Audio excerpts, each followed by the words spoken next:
বিসমিল্লাহির রহমানির রহিম।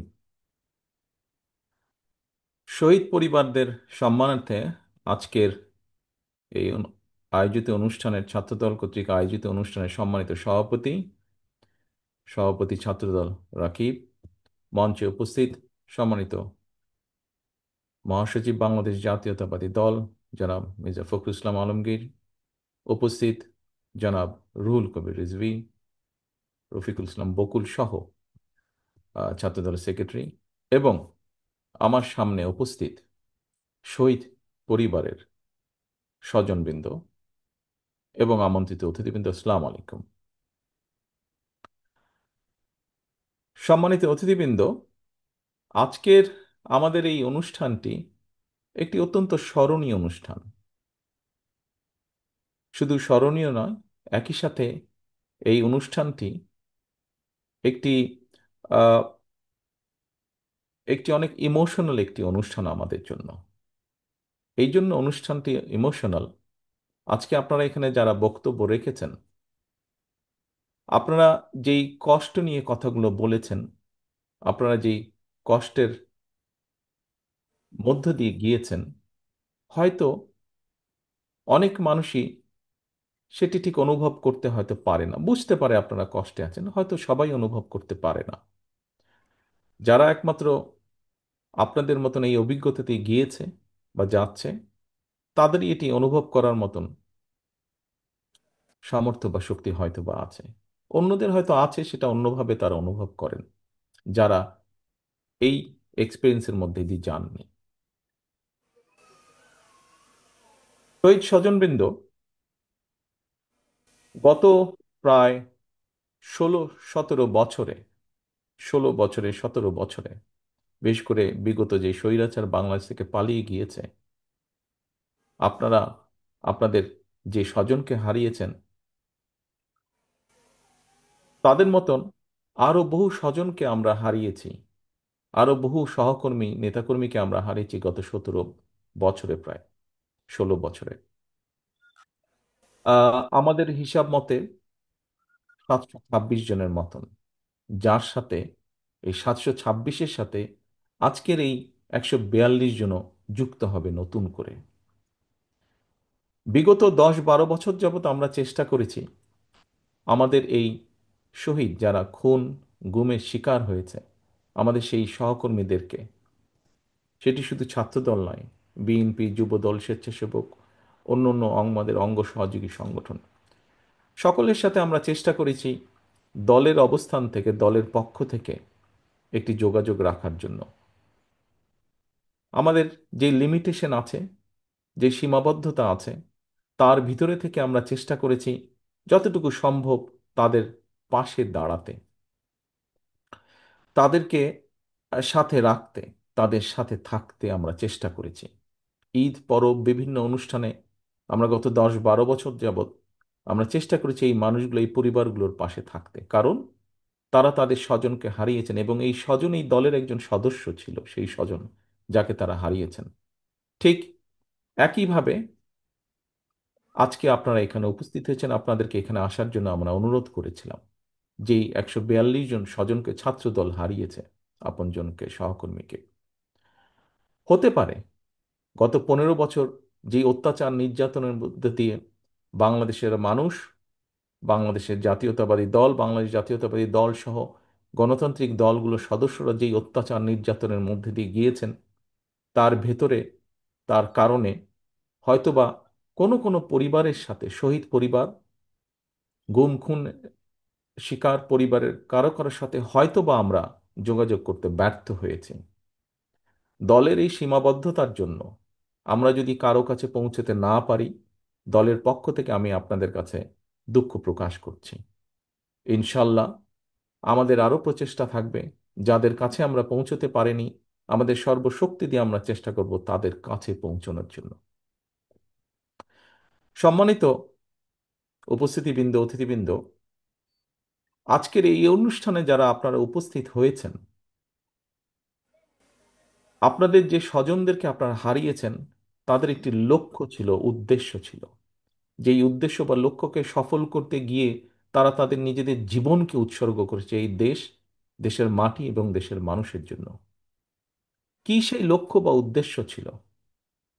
আমরা যদি সংক্ষেপে খুব সংক্ষেপে যদি আমরা দেখি, তাদের উদ্দেশ্য ছিল এই দেশের একটু ভালো পরিবর্তন হবে, এই দেশের মানুষের একটু ভাগ্যের ভালো পরিবর্তন হবে, এদেশের মানুষ একটু স্বাধীনভাবে নিজের মতামত প্রকাশ করতে পারবে, কথা বলতে পারবে, তার রাজনৈতিক মিনিমাম অধিকারটুকু সে প্রয়োগ করতে পারবে। খুব সংক্ষেপে বললে হয়তো এই চাওয়াগুলো ছিল, এবং এই চাওয়াগুলোকে প্রতিষ্ঠিত করার জন্যই তারা সেদিন রাজপথে নেমে এসেছিল। কিন্তু রাজপথে নেমে এসেছিল, ঘরে ফিরে যেতে পারেনি। সেই স্বৈরাচারের বুলেটের আঘাত তাদের প্রাণটাকে কেড়ে নিয়েছিল। সম্মানিত উপস্থিতিবৃন্দ, আপনাদের যেই ক্ষতি হয়েছে, আপনারা যা হারিয়েছেন, পৃথিবীর তাবৎ সম্পদ এনে আপনাদেরকে দিলেও আপনারা তার সেই সেই ক্ষতি পূরণ করা সম্ভব নয়।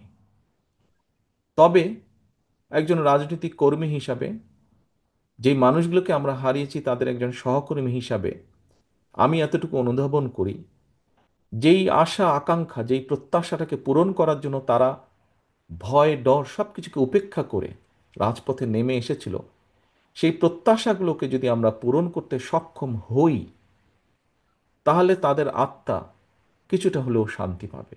এখানে একজন বাবা বলে গিয়েছেন, আমরা সবাই একসময় চলে যাব, সেই বাবাটিও চলে যাবেন এই দুনিয়া ছেড়ে একদিন। হয়তো তার সন্তানের সাথে তার দেখা হবে, সন্তান তখন তাকে জিজ্ঞাসা করবে, তোমরা কি করেছো আমরা চলে আসার পরে?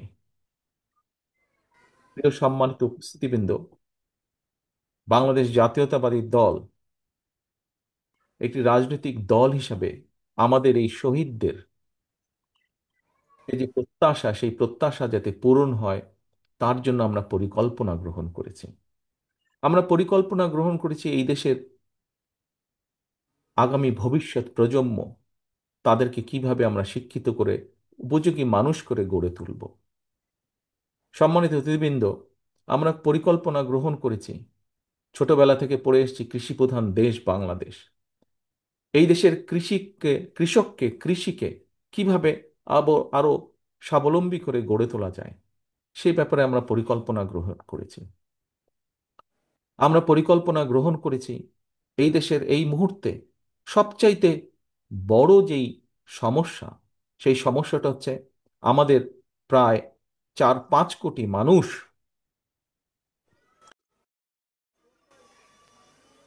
4-5 কোটি মানুষ যারা তরুণ, আরো প্রতি বছর লক্ষ লক্ষ যে তরুণ যুক্ত হচ্ছে যেই তরুণ সমাজের সাথে, তাদের কর্মসংস্থান, বেকারত্বকে অভিশাপ থেকে তাদেরকে কিভাবে বের করে নিয়ে আসা যায়, সেই পরিকল্পনা আমরা গ্রহণ করেছি।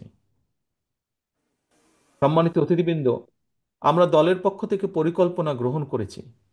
আমরা প্রায় একটি কথা বলি, যে দেশকে যদি এগিয়ে নিয়ে যেতে হয়, তাহলে দেশের জনসংখ্যার যে অর্ধেক নারী সমাজ, সেই নারী সমাজকেও এগিয়ে আসতে হবে, তাদেরকেও সহযোগিতা করতে হবে, তাদেরকেও পথ দেখিয়ে দিতে হবে যে কিভাবে তারা স্বাবলম্বী হতে পারবেন।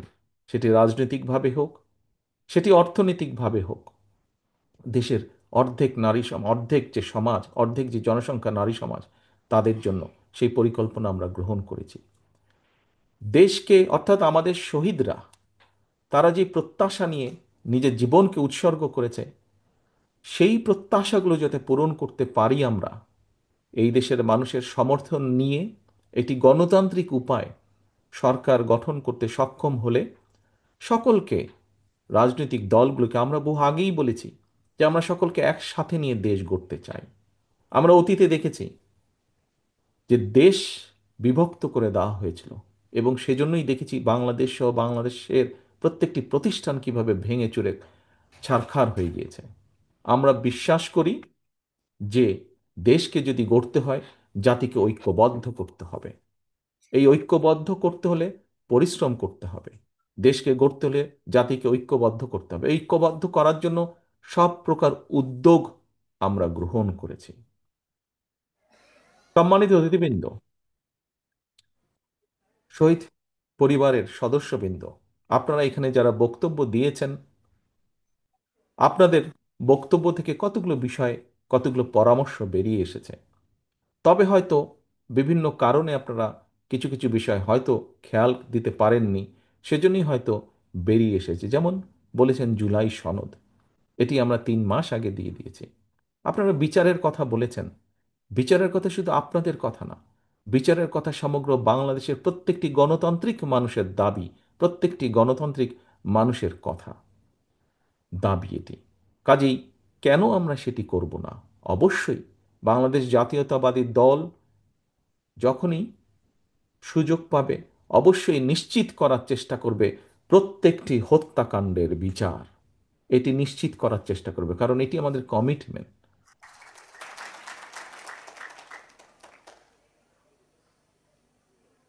প্রিয় সম্মানিত অতিথিবৃন্দ, এই মুহূর্তে যদি আমরা মিডিয়া দেখি, আমরা মিডিয়া দেখলে দেখব যে একটি বিষয়কে ঘিরে বিভিন্ন রকম কিছু কিছু মেসেজিং করার চেষ্টা করা হচ্ছে, কিছু একটি তৈরি করার, একটি একটি একটি একটি একটি গল্প তৈরি করার চেষ্টা করা হচ্ছে। দেখুন, আমি আমার একটি রাজনৈতিক অভিজ্ঞতার কথা আপনাদের সামনে তুলে ধরতে চাই। এই অভিজ্ঞতা আমার যেমন আছে, এই অভিজ্ঞতা মহাসচিব সাহেবের আছে, এই অভিজ্ঞতা মঞ্চে উপস্থিত রিজভী সাহেবের আছে, এই অভিজ্ঞতা মঞ্চে উপস্থিত আমাদের ছাত্রদলের সভাপতি, সেক্রেটারি, আমাদের ছাত্রবিদের সম্পাদক বকুল সহ অনেক নেতৃবৃন্দের আছে এই অভিজ্ঞতা। কি সেই অভিজ্ঞতাটি? আমরা যখনই বিভিন্ন মানুষের সাথে কথা বলি, এই দেশে আমি যুক্তরাজ্যে আছি, এখানেও যখন বাংলাদেশি মানুষের সাথে দেখা হয়, প্রত্যেকে বিভিন্নভাবে তাদের কিছু কথা তুলে ধরেন। আপনারা যেরকম তুলে ধরেছেন, কেউ বলেছেন প্রশাসনকে এটা বলে দিতে, প্রশাসনকে কঠোরভাবে নিয়ন্ত্রণ করতে অথবা ঠিকভাবে গাইড করতে, কেউ বলেছেন বিচারের কথা। বিভিন্ন জন বিভিন্ন পরামর্শ আপনারা দিয়েছেন, এভাবে বিভিন্ন মানুষ পরামর্শ দেয়। সম্মানিত অতিথিবৃন্দ, সকলের কাছে আমি একটি কথা তুলে ধরতে চাই। কেন বিএনপিকে আমরা, বা মানুষ পরামর্শ দেয় কেন বিএনপিকে? কারণ মানুষ একটি জিনিস বিশ্বাস করে বা মনে করে খুব দৃঢ়ভাবে, যে বিএনপি সরকার পরিচালনার অভিজ্ঞতা আছে, ইনশাল্লাহ বিএনপি আগামী দিনে দেশ পরিচালনা করবে। যে যেই কাজটা করতে পারে, আমি এটি তালি বাজানোর জন্য দেইনি, কিন্তু আমি একটি জিনিস বোঝানোর জন্য দিয়েছি, বলছি আপনাদেরকে। অর্থাৎ যে যেই কাজটি করতে পারে, অন্যজন, অপরপক্ষ যদি বিশ্বাস করে যে অমুক ব্যক্তি অমুক কাজটি করতে পারে, করার ক্ষমতা তার আছে, তখন সেই বিষয় সংক্রান্ত পরামর্শ বা তার মতামত সে তুলে ধরে। আপনারা টিভিতে দেখবেন, টক শোতে দেখবেন, বিভিন্ন ব্যক্তি বলেন, হ্যাঁ বিএনপির তো এই করা উচিত, বিএনপির ওই করা উচিত, বিএনপির দেশ নিয়ে এটা করা উচিত, বিএনপির দেশ নিয়ে ওই পলিসি নেওয়া উচিত, বিএনপির ছাত্রদের নিয়ে এই পলিসি নেওয়া উচিত, শ্রমিকদের নিয়ে এই পলিসি নেওয়া উচিত। কেন বলে কথাগুলো? কথাগুলো বলে কারণ যারা পছন্দ করে করে না উভয় পক্ষই স্বীকার করে নিচ্ছে যে আগামী দিনে ইনশাল্লাহ বিএনপি দেশ পরিচালনা করবে। সেই জন্যই বিএনপিকে এই কথা বলে। প্রিয় সহকর্মীবৃন্দ, বিভিন্ন সময় বিভিন্ন পত্রপত্রিকা ইদানিং আমরা দেখছি যে বিএনপি সংস্কারের এটি মানছে না, ওটি মানছে না, সেটি মানছে না। অপরপক্ষে আমরা দেখছি অনেকগুলো দল সব কিছু মেনে নিচ্ছে।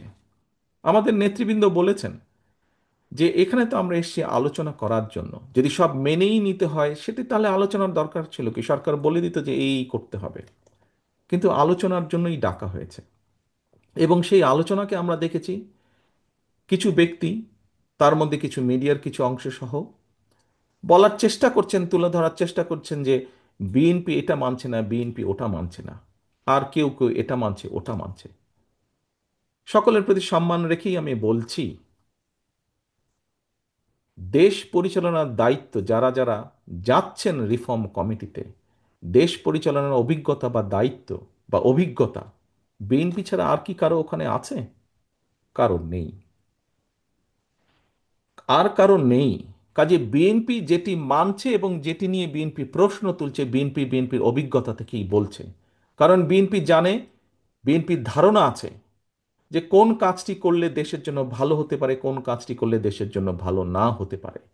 বিএনপির দায়িত্ববোধ আছে, দায়িত্ববোধ আছে বলেই বিএনপির অবজারভেশনগুলো তুলে ধরছে, বিএনপির আপত্তিগুলো তুলে ধরছে। যার কোনো দায়িত্ববোধ নাই তাকে তো যদি বলে যে তোমাকে হিমালয় পর্বত নিতে হবে মাথায়, সে বলবে হ্যাঁ নিব মাথায়। কিন্তু হিমালয় পর্বতকে তো মাথায় তোলা যায় না। যার দায়িত্ববোধ নাই, কাঁধে যার দায়িত্ব পড়ার কোনো কারণ নেই, কাঁধে যার দায়িত্ব নেবার কোনো কারণ নেই, সে তো সব কিছুই করে ফেলতে পারবে। বিএনপির যেহেতু দায়িত্ববোধ আছে, বিএনপির যেহেতু অভিজ্ঞতা আছে, সেই জন্যই অভিজ্ঞতার আলোকেই বিএনপি যেটা যেটা মনে করেছে দেশের জন্য ভালো, দেশের মানুষের জন্য ভালো হবে, বিএনপি সেটাতে সেটাতে এগ্রি করেছে। বিএনপি যেটাতে যেটাতে মনে করেছে যে আলোচনার মাধ্যমে সংসদে, আগামী সংসদে আলোচনার মাধ্যমে করে ফেলা যাবে, কাজটি আলোচনার মাধ্যমে আমরা করব, বিএনপি সেভাবেই প্রস্তাব উপস্থাপন করেছে।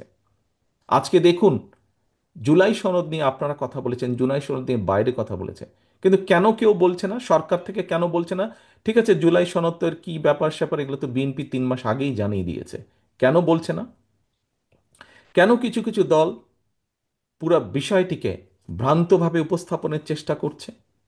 যে ঘটনাটি ঘটে গেছে পুরনো ঢাকায়, যে ঘটনাটি ঘটে গেছে, যে ছেলেটি মারা গেছে বরঞ্চ তার সাথে হয়তো যুবদলের সম্পর্ক আছে, কিন্তু যে খুন করছে বা যে হত্যা করছে তাকে তো অন্য জায়গা থেকে, আমরা যেটা খবর পেয়েছি, অন্য জায়গা থেকে নিয়ে আসা হয়েছে তাকে। তাকে ধরা হচ্ছে না। ধরা হলো, অন্যদেরকে অ্যারেস্ট করা হলো, তাকে ধরা হচ্ছে না। কি তাকে আসামিও পর্যন্ত বোধহয় করা হয়নি এখন পর্যন্ত। কেন হয়নি? কেন ধরা হচ্ছে না? আমাদের পক্ষ থেকে তো একবারও বলা হয়নি যে তমুককে ধরা যাবে না, অমুককে ধরা যাবে, একবারও তো এই কথাটি বলা হয়নি। আমরা বরাবর বলে দিচ্ছি, একটু আগে যেটি আপনাদের সামনে বলেছি, বরাবর আমরা বলেছি অন্যায়কারী আইনের দৃষ্টিতে তার বিচার হবে। দলের সাথে তার কি সম্পর্ক, কিচ্ছু যায় আসে না তাতে। তাকে দল কোনো রকম প্রশ্রয় দিবে না। কেউ যদি কোনো অন্যায় করে থাকে, তাহলে প্রশাসন ধরছে না কেন তাকে? আমাদের এখানে রিজভী আহমেদ সাহেব পরিষ্কার বলেছেন, দলীয় অবস্থান থেকে আমাদের যা যা করা প্রয়োজন, আমরা প্রত্যেকটি যেটি যেটি জেনেছি, তদন্তের পরে যাদের যাদের সম্পর্কে প্রমাণিত হয়েছে অভিযোগ, আমরা আমাদের দলীয় অবস্থান থেকে তাদের বিরুদ্ধে ব্যবস্থা গ্রহণ করেছি। আইন শৃঙ্খলা বাহিনী কেন তাহলে বসে আছে? আইন শৃঙ্খলা বাহিনীকে চালায় কে? বিএনপি তো চালায় না, চালাচ্ছে তো সরকার। তাহলে সরকার কেন ব্যবস্থা নিচ্ছে না তাদের বিরুদ্ধে? সেটি দলেরই হোক বা সেটি অন্য কোনো লোকই হোক, কেন ব্যবস্থা নিচ্ছে না? প্রিয় উপস্থিতিবৃন্দ, দেখুন, একটু আগে আপনাদের সামনে আমি তুলে ধরেছি বিএনপির প্রত্যেকটি, আমাদের যারা শহীদ হয়েছে সহকর্মীরা, তারা দেশকে যেমন দেখতে চেয়েছে, তার উপরে ভিত্তি করে আমরা প্রত্যেকটি বিষয়ে পরিকল্পনা গ্রহণ করেছি। কিন্তু একটি শব্দ প্রায় বক্তব্যে উঠে আসে, ষড়যন্ত্র। যা আগে বলেছিলাম 8 মাস 7 মাস আগে, তা এখনো বলছি। শুধু আমি একা বলছি না, যারা বিবেকবান সচেতন মানুষ, দেশপ্রেমিক মানুষ, প্রত্যেকটি মানুষ বলছেন এই কথাটা। নতুন করে ষড়যন্ত্র আবার শুরু হয়েছে। একটু আগে আমি বলেছি বিএনপি তার অভিজ্ঞতার আলোকে বলেছে সংস্কার কোনটি উচিত হবে, কোনটি উচিত হবে না, বা কি মতামত। কারণ বিএনপি দায়িত্ববোধ থেকে বলেছে। প্রিয় সহকর্মীবৃন্দ, আমরা বরাবর এক কথা বলে এসেছি, আমরা সবসময় গণতন্ত্রে বিশ্বাস করি, বাংলাদেশের স্বাধীনতায় বিশ্বাস করি, বাংলাদেশের মানুষের সার্বভৌমত্ব, দেশের সার্বভৌমত্বে আমরা বিশ্বাস করি, মানুষের কথা বলার অধিকারে আমরা বিশ্বাস করি। বিএনপি তার জন্ম থেকে বলেছে, বিএনপি বহুদলীয় গণতন্ত্রে বিশ্বাস করে। এই কথাটি শুধু বলেনি, এই কথাটি প্রমাণ করে দেখিয়েছে। বিএনপি সংসদীয় গণতন্ত্রে বিশ্বাস করে। বিএনপি শুধু বলেইনি, দেশনেত্রী খালেদা জিয়ার সময় আমরা এটি প্রমাণ করে দিয়েছি প্রেসিডেন্সিয়াল ফর্ম থেকে পার্লামেন্টারিয়ান ফর্মে কনভার্ট করার মাধ্যমে। বিএনপি এই কাজগুলো যেগুলো বিশ্বাস করে, বিএনপি প্রমাণ করেছে বিভিন্ন সময় কাজের মাধ্যমে বিএনপি যা বলে। কিন্তু আমরা কি দেখেছি? অনেকগুলো রাজনৈতিক দলকে আমরা দেখেছি, কারো সাথে আমরা দেখেছি, কারো ব্যাপারে আমরা দেখেছি স্বাধীনতা যুদ্ধের সময়ের ভূমিকা। যখন বিএনপির প্রতিষ্ঠাতা শহীদ রাষ্ট্রপতি জিয়াউর রহমান স্বাধীনতার ডাক দিয়েছিলেন, সেই সময় আমরা দেখেছি দেশের স্বাধীনতার বিরোধিতা কে করেছে, কাদের পক্ষ নিয়ে দেশের স্বাধীনতার বিরোধিতা করেছে। আবার আমরা দেখেছি কোন কোন রাজনৈতিক দলের সদস্য এই দেশের মানুষকে যুদ্ধের ডাক দেয়নি, বরং ডাক দেওয়ার দায়িত্ব তাদের ছিল, কিন্তু ডাক না দিয়ে আমরা দেখেছি সবাই মিলে গিয়ে কোনো একটি দেশে লুকিয়েছিল বা আশ্রয় নিয়েছিল। কে ছিল এই দেশে? এই দেশের জনগণ ছিল। এই দেশের মুক্তিযোদ্ধারা এই দেশে ছিলেন। এই দেশের জনগণ এই দেশে ছিল। এবং সেই মুক্তিযোদ্ধাদেরকে, যারা মুক্তিযুদ্ধ করেছেন, তারা বিভিন্ন সেক্টর কমান্ডারের অধীনে মুক্তিযুদ্ধ করেছেন। আজকে যদি বিএনপির অবস্থান থেকে আমরা বলি, আমরা কাউকে দেখেছি একটু দূরের একটি দেশের গান গাইতে, আবার কাউকে দেখেছি একদম প্রতিবেশী একটি দেশের গান গাইতে। এখন তো দেখা যাচ্ছে বিএনপি ছাড়া, বাংলাদেশ জাতীয়তাবাদী দল ছাড়া বিভিন্ন দল বিভিন্ন দেশের গান গাইছে বাংলাদেশে। প্রিয় উপস্থিতিবৃন্দ, বাংলাদেশ জাতীয়তাবাদী দলের পক্ষ থেকে আপনাদের সকলের সামনে আজকে জোর গলায় আমি বলতে চাই, বিএনপি বিশ্বাস করে বাংলাদেশের জনগণ তাদের সকল রাজনৈতিক ক্ষমতার উৎস। বিএনপি বিশ্বাস করে বাংলাদেশের অস্তিত্বে, বিএনপি বিশ্বাস করে বাংলাদেশের মানুষের স্বাধীনতা সার্বভৌমত্বে, দেশের স্বাধীনতা সার্বভৌমত্বে। বিএনপি বিশ্বাস করে এটি, বাংলাদেশই হচ্ছে বিএনপির সর্বপ্রথম এবং সর্বশেষ ঠিকানা। কাজে আজ পরিষ্কারভাবে আপনাদের সামনে আবারও আমি তুলে ধরতে চাই যে হত্যাকাণ্ড জুলাই আগস্টে হয়েছে, যে হত্যাকাণ্ড গত 15 বছর হয়েছে, আমাদের সুযোগ আসলে ইনশাল্লাহ প্রত্যেকটি হত্যাকাণ্ডের আমরা বিচার করব। যত সময় লাগুক, ধীরে সুস্থে প্রত্যেকটি হত্যার বিচারকাণ্ড আমরা করব।